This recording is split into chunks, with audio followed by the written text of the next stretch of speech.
most trusted name in news. Legendary New York Times columnist Bill Safire, a presidential speechwriter and author, he's updated his Safire's Political Dictionary. It's in a new paperback edition. Some of the terms we want to share with you, it may be familiar to, including the word amnesty, which Bill Safire describes as an attack word on attempts to compromise the immigration issue. And bridge to nowhere, a symbol to derogate extravagant government spending on a project that would benefit relatively few people.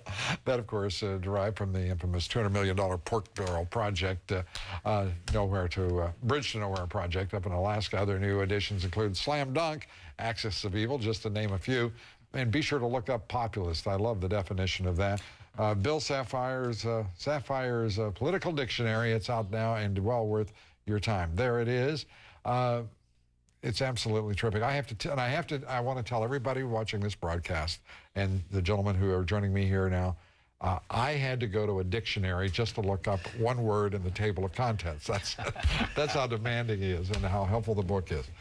So we are now going to take a look at what's happening in politics here. And for that, we are joined by Errol Lewis, New York Daily News columnist, and Lou Dobbs Tonight contributor.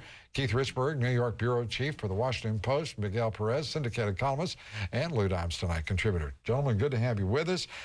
What in the world was Geraldine Ferraro thinking in your view? She was playing the race card.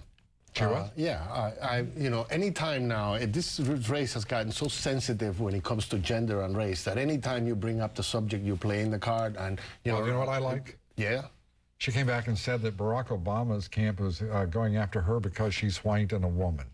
Now what? But Obama now what do we do? Obama responded I raised very one well. gender card, and Obama responded very well. He said, "Look, if it was the other way around, if one of my people had said, look, a woman, Hillary is not qualified and she's only getting this advantage because she's a woman, a lot of people would have been offended if it had been the other way around." Geraldine Ferraro also said that she was saying that in the context of history. She said she wasn't trying to in any way derogate or negate his qualifications, but rather, and she said that she also included in that comment the fact that in 1984, she wouldn't have been on the ticket unless she had been a woman. Yeah, I couldn't make heads or tails of that, to tell you the truth. I mean, what I know for sure is in '84, she was added to the ticket, which then went down to historic defeat, losing 49 states.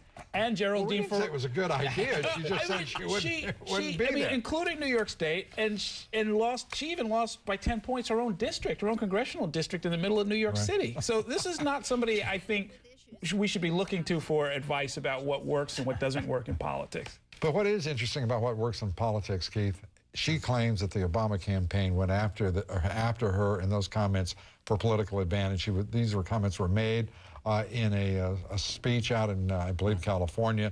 No one had paid any attention to, and the Obama's the one who hit the campaign, promulgated it for their own purpose. Yeah, I mean, look, we're in a stage of this campaign now where each side is looking at any one little thing that any unpaid advisor or otherwise says on the other team so they could beat up on him. I mean, what she said was stupid. I mean, it was stupid because, look, if Obama were a white... Would you put that down as a capital S? A capital, yeah. I mean, look, if Obama were a white man, he would have beaten Hillary Clinton by now. But, what she said was just outright silly, What do you think? Well, I mean, look, he has beaten her. I mean, look, everybody's tiptoeing around this, but... Wait a minute. Are you saying that if he were white, the advantage would have been greater? Probably, because he would probably be getting some of these white working class votes that he's not getting now. Oh, now we got it going. Keith. Good work. Anybody want to jump in there on that? Well, I'll just jump in to say that I don't know if these what-if games get us anywhere. But, I mean, I think what we know for sure is that, Clinton, absent some kind of re-engineering of the rules of the contest, cannot catch him in delegates. It's just not going to happen. Probably that's why she wants him on the ticket. Well, yeah, it was a very generous offer. I mean, he's ahead in money, delegates. He's closing the gap in super delegates. He's won more states. He's won more votes, and so she's decided to. What's your point? Well, I mean, I think the point is the Clinton camp, and this Ferraro flap is one example of it. They're starting to flail a little bit because unless they change and shake things up in some fundamental way, it's... But who was flailing at the end of last week? Samantha Power forced her to resign, calling Hillary a monster. I mean, we had all of the nonsense from the Obama campaign. We begin this week with a gift that Geraldine Ferraro handed the Obama campaign.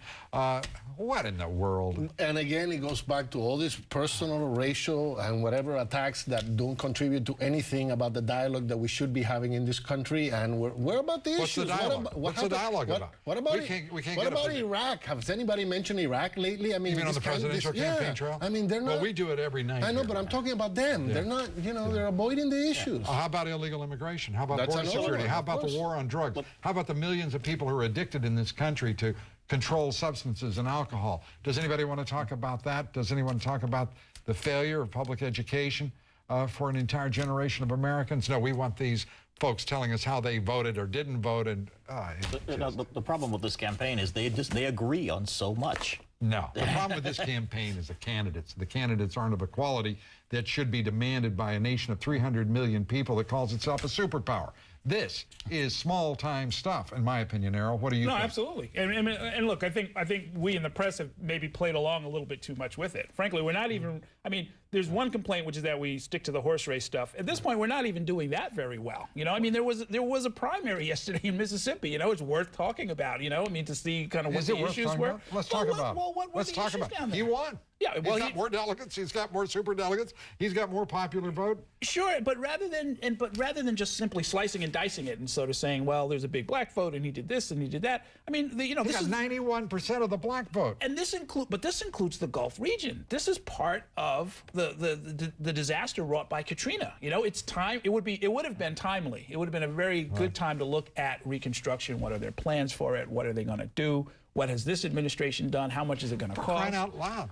They're not going to do anything. These candidates are going to promise and promise and promise until they get as many votes as they possibly can. But I agree with Earl. I mean, it is our responsibility in the media to get them down to the details about this issue. We're sure failing miserably, aren't we've we? heard them talk about health care for so long, and they sound like broken records. They say the same thing over and over again, and they don't break it down for us. You know, Barack Obama is credited with running an aspirational campaign.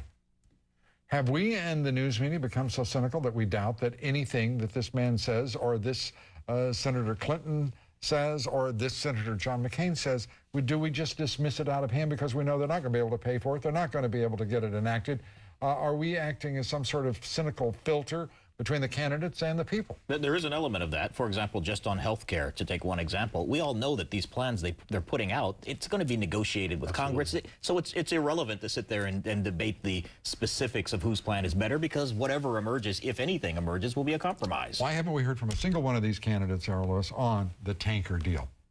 Giving that contract to a consortium that is being charged with illegal subsidies in the European Union before the WTO.